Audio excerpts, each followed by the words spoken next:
교회에서 열심히 믿음 생활하고 또 잘 섬기는 그런 학생들을 보면 다 신학대학 보내려고 권하곤 했었습니다. 저희 부모님 세대의 신앙은 참 열심이었죠. 7, 80년대에 본격적으로, 그때는 다 우리나라 자체가 경제적으로 어려웠었고 다 경제가 막 일어날 때였고 또 교회도 한참 부흥될 때였습니다. 지금 돌이켜보면 우리 부모님 세대는 왜 그렇게 열심히 참 믿었을까? 얼마나 열심히 특심했는지 모릅니다. 주일날은 절대로 돈 써서는 안 되고 주일날 공부를 해서는 안 됩니다. 그러니까 주일날 저녁에 교회 갔다 와서 12시가 지나야 월요일이 됐기 때문에 그때부터 이제 공부를 시작할 수가 있었죠. 가장 좋은 것, 또 첫 열매가 생기면 무조건 다 하나님께 갖다 바치는 그런 정신으로 믿음 생활을 했었습니다. 1,000원짜리 지폐를 신문지 이렇게 올려서 다리미로 다려가지고 빳빳하게 새 것처럼 지폐를 만들어서 교회에 헌금하곤 했었습니다. 새벽기도 하루도 안 빠지고 매일 나가셔서 오전 내내 그냥 다 기도하고 다시 집으로 돌아오시곤 그런 모습을 심심찮게 볼 수가 있었습니다. 때로는 너무 심하게 신앙 교육을 시켰던 것이 아닌가 그런 생각도 해봅니다만, 또 한편으로 생각해 보면 그래도 우리 시대는 그렇게 열심히 믿지도 않거니와 또 자녀들에게 그렇게 엄하게 또 신앙 교육을 시키지도 않습니다. 그래서 전도가 잘 되지 않고 한국 교회가 이제 더 이상 부흥하지 않는다라는 평도 우리가 스스로 해봅니다.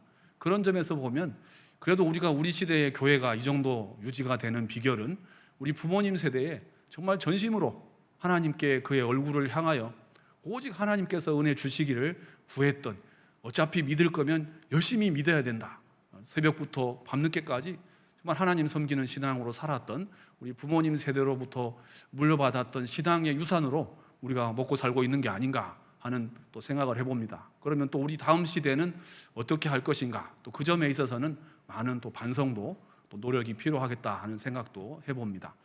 그런 견지에서 조금 이제 신앙에 열심히 있으신 부모님은 첫 열매를 하나님께 바쳐야 된다. 그래가지고 큰 아들이 나면은 다 목사를 만들어야 된다. 이런 생각을 많이들 하셨습니다. 그래서 이제 아들이 어릴 때, 또 심지어 더욱 심한 경우는 태어나기도 전에 본인 동의를 거치지 않은 채 하나님께 그냥 기도를 해가지고 얘는 그냥 하나님께 온전히 드려진 사람으로 봉헌하겠나이다 이렇게 해버린 거죠. 그러니까 이 태어난 아들은 한 번도 자기 의사를 피력해보지 못한 채 그냥 고등학교 졸업하고 바로 신학대학. 그래서 저도 대한민국에 이 학교가 신학대학밖에 없는 줄 알았거든요. 그래서 이제 가보니까 이제 그런 경우가 참 여러 가지 경우가 있는데, 마침 이제 본인의 신앙으로 충분히 하나님의 부르심에 대해서 또 소명에 대해서 부모님의 어떤 영향력 이전에 자기 신앙과 일치하는 경우는 정말 훌륭한 목회자로 잘 성장해 갈 수가 있습니다. 반대로 부모님의 영향력은 너무나 확고한데 본인은 그거에 대한 충분한 어떤 하나님의 부르심이라든지 어떤 목회자로서의 어떤 삶에 대해서 충분히 동의하지 못할 때 그런 경우는 많이 방황하기도 하고 잠깐 안 보이기도 하고 어디 가서 막 고민하고 있고 그런 모습들을 심심찮게 보았습니다. 조금 커서 생각해 보니까 교회에는 훌륭한 목회자도 필요합니다. 하지만 더 많은 훌륭한 성도님들이 또 필요하죠. 또 우리 모두가 다 목회자가 될 수는 없는 것이고, 또 목회자만 하나님께 헌신된 사람은 결단코 아닙니다. 만인 제사장설에 의하면 목회자도 하는 역할이 목회인 것이지 성도라는 점에서는 이 자리에 계신 모든 성도님들하고 조금도 다를 바가 없습니다. 우리는 다 같이 하나님 섬기고 주 예수 그리스도의 복음 가운데 거듭난 사람이며, 물론 역할이 다릅니다. 하는 역할이 어떤 역할이냐의 차이가 있을 수는 있겠죠. 하지만 우리가 하나님 앞에서 거룩하고 정결하게 살아야 되며 하나님께 드려진 삶을 살아야 한다는 점에 대해서는 누구도 한 명 예외 없이 다 동일합니다. 성도 여러분, 우리가 처음에 교회 나오면 우리는 하나님께 뭔가를 구하려고 합니다. 은혜를 구하려고 하고 구원을 얻으려고 하고 기도 제목을 응답을 얻으려고 하고 문제 해결을 얻으려고 합니다. 그런데 점점 신앙의 연륜이 깊어갈수록 내가 어떻게 하나님 앞에 헌신할 수 있을까? 하나님께 뭔가를 드릴 수 있을까? 어떻게 하면 하나님께 뭔가 졸라서 받아내는 것이 아니라 반대로 내가 내 삶을 하나님께 드릴 수 있을까? 이것에 대해서 많이 생각하곤 합니다. 그래서 하나님께 예물을, 또 하나님께 어떤 시간을, 하나님께 내 삶을, 하나님께 물질을 드리려고 애를 쓰는 삶을 삽니다. 여러분, 오늘 말씀은 나실의 서약이라고 하는 그 본문으로 잘 알려진 유명한 본문입니다. 구약 시대에 이스라엘 백성들에게 하나님께서 출애굽기부터 레위기, 민수기에 보면 그 이스라엘 백성들에게 여러 가지 규례를 주셨는데 그 중에 하나가 나실인의 규례입니다. 여러분, 어떻게 하면 이 말씀의 원리를 오늘 우리 시대에 적용하면서 우리가 얼마나 이 구약 시대하고는 비교할 수 없는 첨단의 시대, 모든 것이 잘 구비되어 있고 발달된 시대, 물질적으로 부족함이 없는 시대를 살아가고 있는데 하나님께 드린다는 것은 어떤 의미이며 하나님께 내가 헌신한다, 이것은 어떤 방식으로 실천이 되어야 하겠습니까? 오늘 본문에 나오는 나실인이라고 하는 단어는 나지르라고 하는 나실 더하기 한국말로 이제 번역하면서 사람 인자를 이제 붙인 거죠. 그러니까 나지르 더하기 사람. 그러니까 나지르라고 하는 히브리어 동사는 바치다, 구별되다, 헌신하다, 이런 뜻입니다.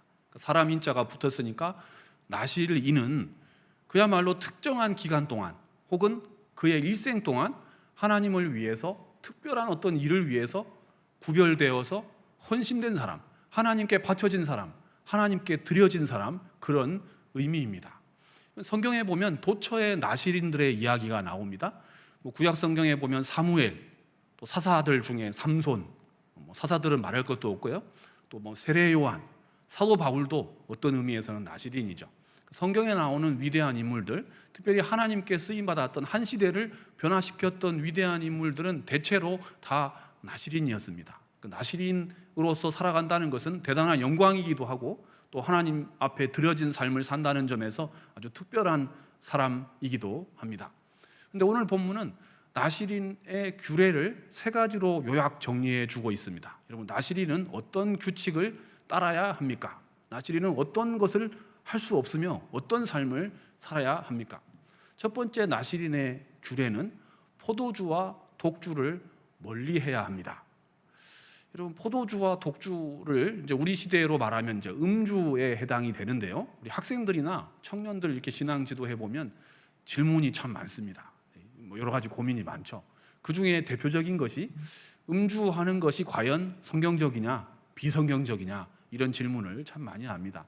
어릴 때부터 부모님이나 교회에서 신앙교육을 잘 받아가지고 아주 경건한 자녀로 성장을 했는데 학교에 가보니까 또 사회생활을 시작해보니까 이거 배운 거하고는 영 딴판이라 이거죠. 세상 구조가 배운 대로 살아갔다가는 영 왕따가 되기 쉽겠구나 하는 판단을 하고선 질문을 하죠. 과연 음주 회식에 내가 참석을 해야 됩니까? 아니면 나는 하나님 섬기는 사람이니까 정결하게 나를 지키기 위해서 거기 빠져야 됩니까? 이런 고민을 누구나 한 번쯤은 하기 마련이죠. 이것에 대해서는 어떤 윤리적인 문제인데 찬성도 반대도 성경을 근거로 해서 하실 수 있을 것입니다. 그러니까 성경에 보면 포도주가 많이 등장을 하죠. 그래서 포도주 마시는 장면이 나오니, 그러니까 이 포도주는 이제 오늘날로 보면 와인이다 이렇게 간주해서 성경에도 나오니 예수님도 심지어 포도주 잔을 이렇게 나누어 주신 장면이 있지 않습니까? 그러니까 음주는 가능하다는 주장을 하시는 분도 있고, 반대로 음주는 하나님께서 철저히 금하시는 잘못된 것이다, 하나님의 사람은 단호히 금지해야 된다, 이렇게 주장하시는 분도 있습니다. 양쪽 다 일리는 있거니와 오늘 본문으로 그 어떤 한쪽을 주장한다면 그것은 반드시 무리가 있습니다. 중요한 것은, 확실한 것은 나실인에게는 그 포도주와 독주를 금하고 있습니다. 그런데 물론 그 당시 유대인들의 어떤 그 음식 문화, 식생활에 있어서 포도주라고 하는 것을 오늘 우리 시대의 어떤 유흥이나 어떤 그런 음주라고 대치시킬 수는 없겠죠. 물론 예수님도 그 성만찬에 보면 포도주 잔을 나누어 주시면서 받아 먹으라, 이것은 너희를 위해 흘리는 나의 피, 곧 언약의 피다. 유대인들의 식사에는 포도주가 있고 빵이 있고 늘 있는 음식이죠. 그러니까 유대인들, 일반인들은 그 당시 문화에 의하면 포도주를 마실 수가 있었습니다. 또한 나실인의 서약이 끝나고 나면 포도주를 또 마실 수가 있었습니다. 단 나시린의 서약을 한 기간 동안에는 포도주와 독주를 끊어야 됩니다. 가까이 할 수가 없습니다. 어느 정도로 멀리 해야 되는 거 아니, 포도즙도 먹을 수가 없고 생포도도 먹을 수가 없고 발효시키거나 말린 건포도도 먹을 수가 없습니다. 심지어 포도나무 소산 자체를 끊어야 합니다. 포도즙은 물론이고 포도씨나 포도 껍질도 하여튼 포도랑 관련된 것은 아예 가까이 할 수가 없는 거죠. 그러니까 포도가 결국은 이제 포도주가 되기 때문에, 그러니까 이 말씀은 철저히 나시린에게 필요한 첫 번째 규례는 포도주와 독주를 멀리하라, 금주를 명하고 있는 것이죠. 왜 그렇게 했겠습니까? 여러분, 포도주와 독주를 멀리한다는 것은 철저하게 구별되는 것을 말하죠. 정결하게 하나님 앞에서, 거룩하신 하나님 앞에서 나시린의 서약을 했다면 첫 번째로 지켜야 될 규례는 정결하게 자신을 하나님과 사람들 앞에서 지켜야 되는 것이죠.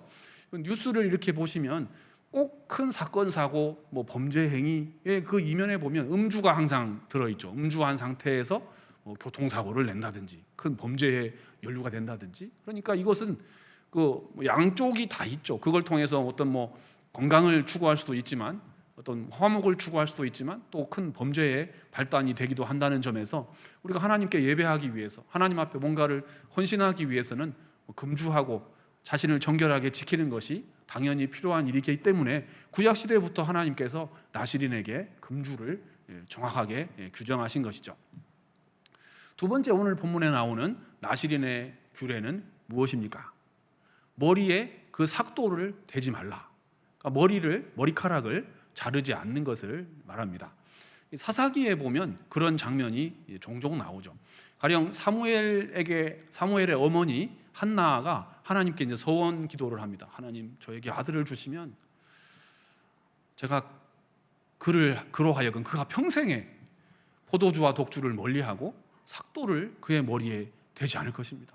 그러니까 하나님께 나시린으로 바치겠다는 그런 의미죠.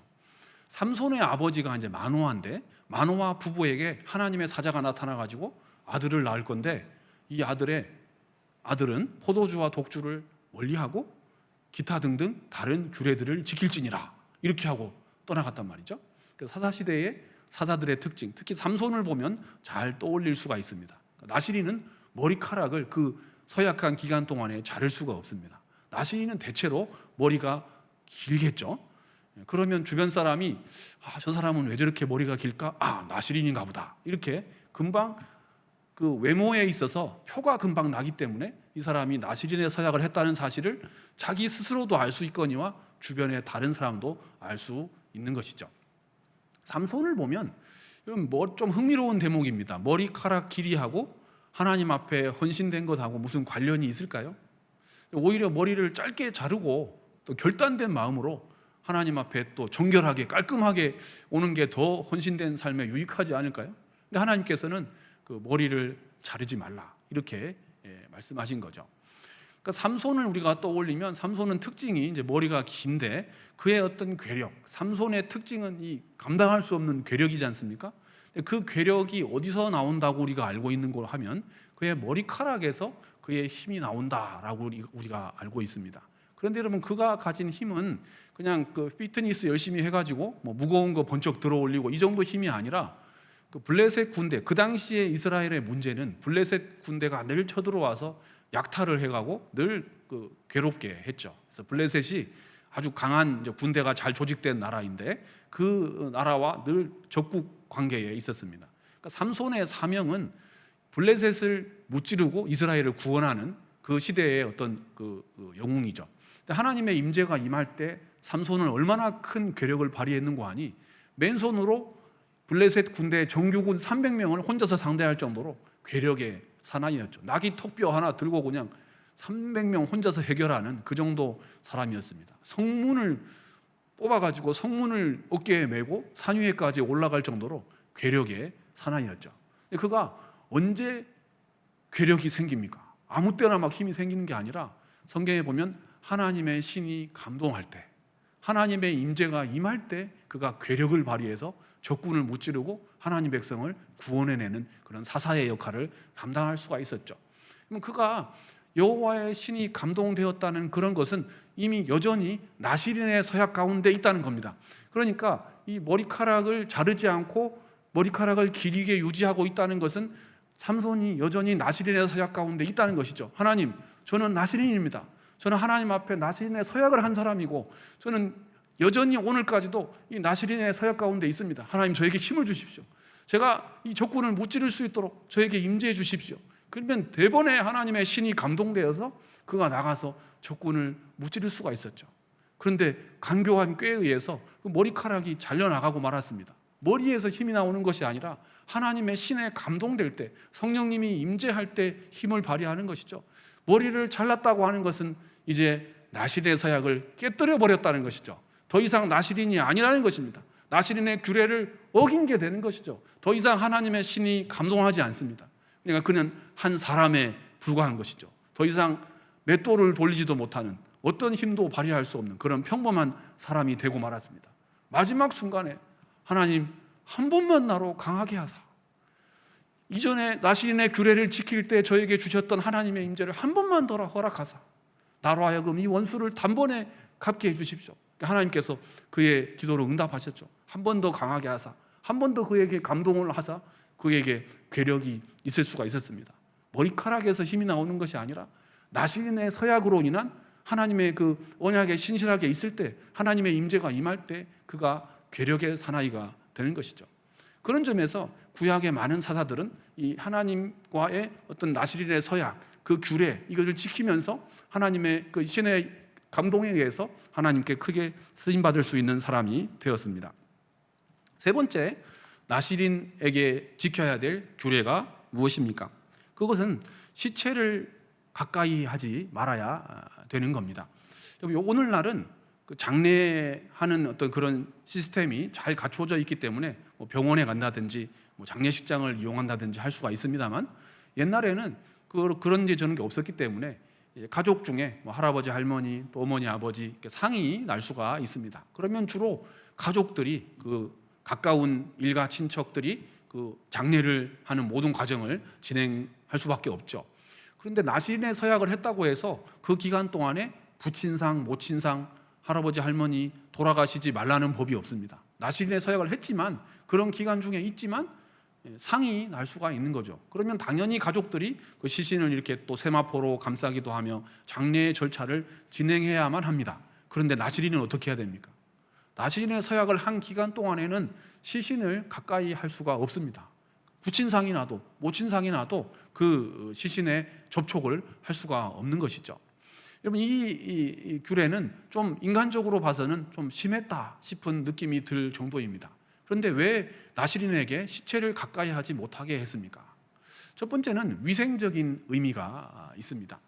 시신을 가까이 하면 어떤 그 세균이 감염될 수가 있죠. 여러분, 우리가 바이러스가 지금 퍼져서 팬데믹이라는 것을 우리가 경험하는 그런 시대를 살아가고 있습니다. 근데 현미경이 발견되기 전에는 그 세균의 존재, 미생물의 존재를 알지 못했습니다. 그러니까 이게 다치면 상처가 나는 건데, 다치셔서 상처가 난 사람 옆에 같이 생활을 하면 나는 다치지 않았는데 조금 있으면 비슷한 증상이 생기는 거죠. 그러니까 감염이 되는 건데, 옛날에는 그 미생물의 존재를 몰랐기 때문에 위생적인 관점에서 어떻게 격리를 해야 되는지, 멀리 해야 되는지 잘 몰랐었습니다. 더군다나 이스라엘 백성들은 그 더운 지방에서 생활을 하고 또 한동안은 텐트 생활을 했던 유목민들이죠. 그러니까 이게 시체를 가까이 하고 그 사람을 또 가까이 하고 또 그 사람을 가까이 하면 삽시간에 이 세균이 다 감염될 수가 있기 때문에 위생적인 의미에서 일정한 거리를 두고 가까이 하지 말라 했던 점이 물론 있을 수가 있습니다. 또 한 가지는 영적인 의미에서 부정해지지 않도록 하기 위해서입니다.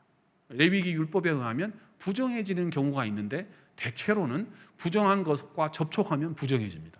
그러니까 부정한 그 물건을 만진다거나 부정한 사람과 접촉한다거나. 그래서 바리새인들은 철저히 세리, 죄인, 어떤 유출증이 있는 사람, 문둥병자, 어떤 환자, 이런 사람들 가까이 하지를 않았습니다. 가까이 해서 접촉을 하면 나도 부정해진다고 믿었기 때문이죠. 선한 사마리아인의 이야기, 어떤 사람이 예루살렘에서 여리고로 내려가다가 강도를 만났습니다. 제사장이 지나갔는데 안 도와주고 그냥 지나가 버렸습니다. 레위인도 안 도와주고 그냥 지나가 버렸습니다. 사마리아인이 결국 그를 도와주었죠. 교회사적으로 많은 성경학자들이 왜 제사장 레위인이 이 어려움에 빠진 강도 만난 사람을 안 도와주었을까 연구를 해보았습니다. 여러 가지 견해가 있는데 너무 바빠가지고 그냥 갈 길을 가고 말았다는 주장도 있고, 강도가 지금 어딘가 숨어서 지켜보고 있을지 모르니까 빨리 안 지나가면 나도 강도를 만날 수가 있으니까 두려워서 빨리 지나갔다, 이런 주장도 있습니다만, 또 한편으로는 정결의 법 때문이다. 제사장 레위인은 성전에서 어떤 일을 해야 되기 때문에 그 성전의 규례에 의하면 제사장은 시신을 가까이 하면 부정해지죠. 부정해지면 정결법에 어긋나기 때문에 자신의 역할을 감당할 수가 없습니다. 하나님께 드리는 그 예물을 드리기 위해서는 정결한 그 예식을 해야 되는데 부정해지기 때문에 그 일을 할 수 없으므로 이 정결 예식을 지키기 위해서 부정한 것을 접촉하지 않았다라는 주장을 할 정도입니다. 나시린에게 시체를 접촉하지 말라고 하는 것은 부정해지지 않도록 정결을 유지하라는 뜻입니다. 또한 오늘 본문이 강조하고 있는 나시린의 어떤 서약의 특징은, 이게 하나님께서 이스라엘 백성들에게 여러 가지 규례를 주셨죠. 하나님께 제사하는 법, 또 심지어 이 땅을 분배하는 법, 또 어떤 질병이 있을 때 어떻게 진찰하는 법까지 다 알려주지 않았습니까? 그런데 이 나시린의 서약은 하나님 앞에 서원입니다. 하나님께 특정한 기간 혹은 일생 동안 헌신하기로 하고 하나님과 일종의 약속을 하는 거죠. 이것을 서원이라고 하는데, 성경은 서원을 반드시 지키라고 명하고 있습니다. 사람이 사람하고 약속을 해도 지켜야죠. 우리가 어떤 형제 참 신실합니다 라고 이야기하려면 일단 그 형제의 삶의 특징 중에 하나가 약속을 철저히 잘 지킬 때 그 사람을 신실하다라고 부르는 거죠. 이거 쉽지 않습니다. 그런데 심지어 하나님과 약속을 했는데 이거를 어기면 어떻게 되겠습니까? 그러니까 일단은 즉흥적으로, 감정적으로 깊이 생각해 보지 않고 함부로 약속을 해서는 안 되겠죠. 또한 반대로 심사숙고 끝에 정말 하나님 앞에 특별한 일을 위해서 약속을 했으면 그 약속을 반드시 지켜야죠. 그러니까 이 나시린의 서약은 하나님 앞에 약속한 것이기 때문에 반드시 그 약속을 지켜야 합니다. 그런데 부지불식간에 의도하지 않았지만 시체를 만지게 된다든지 그런 경우를 규정하고 있죠. 중간에 나시린의 서약을 부지불식간에 깨뜨린 경우, 그런 경우는 다시금 이제 날짜를 정하고 7째 날에 머리를 깎고 또 산비둘기나 집비둘기로 다시금 하나님 앞에 예물을 드리고 다시 그 기간을 정하게 돼 있죠. 그렇게 해서 다시금 나시린의 서약을 지키도록 했습니다. 또한 그 헌신의 기간이 끝나면 이제 제물을 들고 제사장에게 와서 하나님 앞에 역시 화목제와 번제를 드리고, 그리고 이제 나시린의 서약이 종료되었음을 선언하는 거죠. 그리고 제사장과 함께 그 예물을 먹고 또 식사를 하면서 또 포도주를 마실 수가 있었습니다. 이렇게 함으로 특정한 기간 동안 혹은 일평생 동안 수많은 하나님의 사람들이 나시린의 서약을 통해서 하나님께 헌신된 삶을 살 수가 있었습니다. 그런 사람의 대표적인 경우로 사사들, 사무엘, 레갑자손들, 세례요한, 사도 바울 등이 그런 경우라고 볼 수가 있겠습니다. 성도 여러분, 이 세 가지 하나님께서 정하신 규례, 이것의 공통점이 무엇이겠습니까? 세 가지를 하지 말라고 하나님께 드려진 사람은 모름지기 이 세 가지를 철저히 하지 말아야 한다라고 하나님께서 정하셨는데, 그 이유와 목적이 무엇이겠습니까? 세 가지 규례를 꿰뚫는 하나의 공통점이 있다면 정결하라는 것이죠. 하나님을 위해서 특별히 드려진 사람, 특정한 기간이 됐든지 일평생이 됐든지 하나님의 일을 하는 사람, 하나님 앞에 드려진 사람, 하나님 앞에 헌신된 사람에게 요구하시는 한 가지 특징이 무엇입니까? 그것은 정결함입니다. 정결하게 깨끗하게 자신을 지킨 사람만이 하나님 앞에 특별한 일에 쓰임받을 수가 있는 것이죠. 성도 여러분, 이 구약시대의 규례인데요, 이것을 어떻게 오늘날 우리 시대에 적용할 수가 있겠습니까? 특히 구약 율법의 말씀을 보면 아마 문자 그대로 우리 시대에 적용하기는 쉽지 않겠다라는 생각이 드는 대목이 참 많습니다. 구약시대 이스라엘 백성들에게 어떤 것들을 이렇게 명하셨는데, 우리 시대는 시대가 많이 바뀌었죠. 주어진 상황이나 문화가 이런 게 다르기 때문에 이 말씀을 문자 그대로 지킬 수는 없겠다라는 판단이 들 때가 있죠. 하지만 1.1획 변함없으신 하나님 말씀인데 하나님께서 그 말씀을 주신 어떤 원리는 분명히 있죠. 그런 점에서 그 원리를 우리가 찾아서 적용할 필요는 반드시 있습니다. 성도 여러분, 나시린의 규례를 어떻게 우리의 삶에 적용할 수 있겠습니까? 먼저는 우리가 하나님께 앞에 헌신된 삶을 살아야 합니다. 우리가 처음 교회 나올 때는 하나님께 뭔가를 얻으려고, 내 문제를 해결받으려고, 하나님께로부터 뭘 받으려고 애를 쓸 때가 참 많습니다. 신앙의 연륜이 깊어갈수록 어떻게 하면 하나님께 드릴 수 있을까? 어떻게 하면 하나님 앞에 헌신할 수 있을까? 고민하고 연구하는 것이 우리의 신앙의 특징입니다. 또 한 가지는 하나님의 백성은 반드시 구별된 표가 있어야 합니다. 그의 어떤 삶의 모습이 됐든지 어떤 외적인 표시가 됐든지 일부러 의도한 것은 아니지만 형제님의 모습을 보니 당신은 정말 하나님의 사람이군요, 당신은 그리스도의 복음 가운데 있는 사람이군요 라고 평가할 만한 분명한 외적인 표가 삶의 모습을 통해서 드러나야 할 것입니다. 또한 하나님과의 약속은 중요한 것이며 약속에 신실하신 하나님이 여전히 우리 가운데 신실함을 지키시듯이 우리도 하나님 앞에 경건하게 하나님과 약속한 것을 반드시 지키는 삶을 살아야 하겠습니다.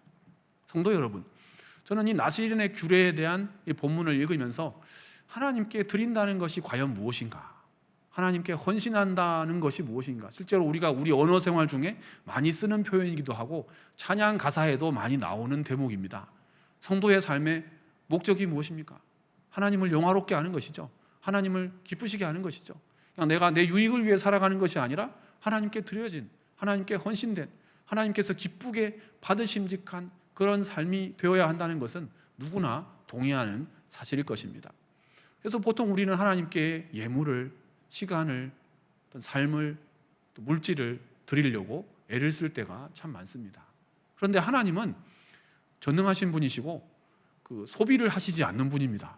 하나님은 창조주이시고 거룩하신 분이고 우리처럼 뭔가 결핍이 있어서 뭔가 돈을 벌어야 되고 소비를 해야 되고 물질을 사용해야만 살아갈 수 있는 그런 존재가 아니시죠. 가령 헌금을 하면 그 헌금의 금액은 온전히 교회 재정이 됩니다. 그래서 복음 사역을 위해서, 선교 사역을 위해서 사용되죠. 하지만 하나님께서는 그 금액을 받으신다기보다는 그 헌금한 사람의 인격을, 그 사람의 신앙을, 그 사람의 영성을 기쁘게 받으시는 것 아니겠습니까? 하나님은 그 돈을 가지고 경제활동을 하시는 분이 아니시죠. 하지만 우리는 그런 어떤 표현을 가지고 하나님께 드린 삶을 표현하며 하나님께 대한 나의 신앙을 고백하며 하나님께 드려진 삶을 늘 살기를 애를 쓰고 있습니다. 과연 하나님께 드린다는 것이 무엇입니까? 그 하나님께서 기뻐하시는 성도의 헌신의 삶은 무엇이겠습니까? 하나님께서 영광 받으시는 삶은 다른 것이 아니죠. 하나님께 드릴 수 있는 가장 기본적이면서 최고의 헌신은 정결한 삶이지 않겠습니까? 하나님께서 나시린에게 요구하시는 것이 무엇이겠습니까?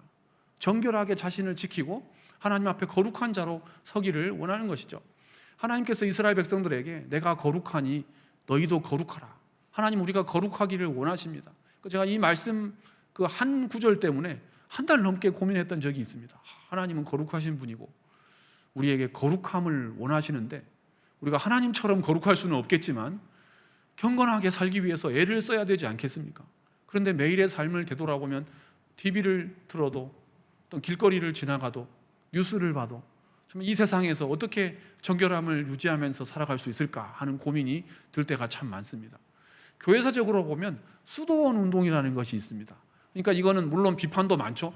그리스도인이 세상 속의 그리스도인이 돼야 되는데 자기 혼자 산속에 들어가서 그러면 세상을 등지고 떠나가 버린 것이지 아니냐, 은둔주의지 않느냐라는 비판을 하기도 합니다만 수도사들의 근본 정신은 그 죄의 유혹으로부터 떠나서 어디 광야로 나가서 온전히 하나님만 계신 곳에서 철저한 금식과 자기 연단과 경건한 삶을 살고자 하는 그 열심에 의해서 했던 어떤 노력이죠. 정말 산속에 들어가지 않고는 이 현대화된 시대에 죄의 유혹이 가득한 이 세상에서 어떻게 나를 정결하게 지키며 하나님 앞에 거룩한 자로 설 수 있을까 고민했던 적도 있습니다. 구약시대의 제사장들을 보면 여러 가지 어떤 규례가 있습니다. 심지어 복장을 어떻게 갖추어야 되며 어느 시점에 누가 들어가서 성전에서 하나님께 예배하는 일을 위해 수종들어야 되는지 일일이 규정해 주셨죠. 거룩하신 하나님 앞에 나아가는데 제사장이 불경스럽게 나아가면 어떻게 되겠습니까? 그 자리에서 벌 받는 경우가 있습니다. 심지어 지성소는 1년에 한 번만 들어갈 수가 있고 대제사장만 들어갈 수가 있습니다. 온전히 정결 예식을 다 갖추고 하나님께서 지정하신 그 절차대로 복장을 갖추고, 그리고 마지막에는 이마에 그 어떤 패를 두르게 돼 있죠. 여호와께 성결. 하나님 앞에 나아가는 자는 모름지기 성결해야 됩니다. 이게 이마에다가 여호와께 성결 써가지고 하나님 앞에 나아갈 수가 있었죠. 그랬음에도 역사적으로 실제로 그 이스라엘은 하나님 앞에 성결하지를 못했습니다. 우상 숭배와 죄로 인해서 결국 그들은 그 하나님의 약속을 이어가지를 못했죠. 하나님은 언약에 신실하시지만 이스라엘 백성들은 그 언약에 신실하지를 못했습니다. 하나님의 섬기는 신앙에서 떠나고 말았죠. 그래서 하나님께서 다윗의 등불을 영원히 끄시지 않는다고 했는데 결국은 하나님께서 회복시켜서 때가 참에 다윗의 후손으로 그리스도를 이 땅에 보내셔서 우리를 전부 다 하나님의 자녀로 다시금 거룩한 백성이 되도록 만들어 주셨습니다. 그런데 하나님 앞에 성결하지 못했던 이스라엘 백성들을 향해서 선지자가 촉구합니다. 구약 마지막이 말락인데 말락이 바로 앞이 스가랴 하지 않습니까? 그날에는 하나님께서 회복시켜 주신 이스라엘의 모습이 어떠합니까? 예루살렘과 유다에 있는 모든 그릇들이 다 성전 기명이 될 것이다. 모든 사람이 다 예물을 가지고 와서 하나님 앞에 이 제물을 바치기에 너무나 많은 제물들이 몰려오기 때문에 그 예루살렘에 있는 모든 그릇이 다 성전 제단에 쓰는 기명들이 될 것이다. 제사장 그 이마에 써붙였던 여호와께 성결이라고 하는 단어가 심지어 말방울에게까지 여호와께 성결이라고 써붙일 것이다. 여러분, 최고의 하나님 앞에 드림이 무엇입니까? 성도가 하나님 앞에 모든 것을 드리기 원하는데, 가장 귀한 것 하나님께 바치기를 원하는데, 하나님께 드릴 수 있는 최고의 드림이, 헌신이 무엇이겠습니까? 그것은 우리의 정결하고 거룩한 삶입니다. 우리나라 말로 거룩 혹은 성결이라고 번역된 단어는 히브리어로는 같은 어원 내지는 같은 단어입니다. 카도시라고 하는 단어인데 이것은 구분되었다, 구별되었다, 성별되었다 이런 뜻이죠. 그걸 한국말로 번역할 때 그 대부분의 경우 하나님께 해당될 때는 거룩이라고 하는 단어로 번역을 했고, 어떤 제사제도나 율법에 관련되었을 때는 성결 혹은 정결이라고 번역을 했습니다. 하나님은 거룩하신 분이죠. 그리고 그분의 백성된 우리에게 정결한 삶, 거룩한 삶을 원하고 계십니다. 우리가 하나님께 드려진 삶을 살기를 원합니다. 내 이익을 위해 살아가는 것이 아니라 하나님께 헌신된 삶을 살기를 원합니다. 어떤 것이 정말 하나님 기뻐하시는 거룩하고 정결한 삶입니까? 거대한 금액을 헌금하기 이전에, 엄청나게 많은 시간을 하나님 일에 쓰기 이전에, 엄청나게 큰 어떤 업적을 만들어내기 이전에 하나님께서 정말 기뻐 받으시기 원하시는 성도의 삶은 정결하고 거룩한 삶입니다. 나시린처럼 매일의 삶 속에서 거룩하게 정결하게 하나님 앞에 자신을 드리는 삶을 살아가는 성도님들 다 되시기를 주님의 이름으로 축원드립니다. 기도하겠습니다.